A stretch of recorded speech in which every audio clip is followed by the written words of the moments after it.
LPG सिलेंडरबाबत सरकारने मोठा निर्णय घेतलाय। महाराष्ट्रात आता पीएनजी कनेक्शन बिना एलपीजी सिलेंडर पुरवठा बंद होणार आहे।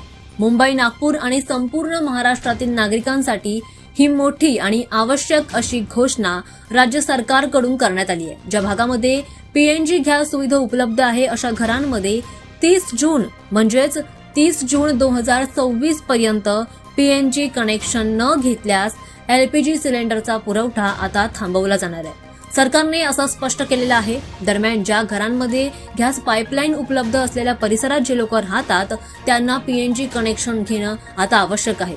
या मुदतीनंतर पीएनजी न घेतलेल्या घरांना एलपीजी सिलेंडर देण्यात येणार नाहीये। त्यामुळे नागरिकांनी लवकरात लवकर पीएनजी कनेक्शनसाठी अर्ज करणं गरजेचं असणार आहे। ही योजना पेट्रोलियम आणि ऊर्जा वापर प्रक्रियेतील पारदर्शकता वाढवणं, गॅस पुरवठ्यामध्ये स्थिरता राखणं आणि सार्वजनिक संसाधनांचा अधिक कार्यक्षम वापर सुनिश्चित करण्यासाठी राबवली जाते। त्यामुळे लवकरात लवकर तुम्ही गॅसची पाईपलाईन उपलब्ध करून घ्या, अन्यथा तुमचा एलपीजी सिलेंडर तुम्हाला मिळणार नाही।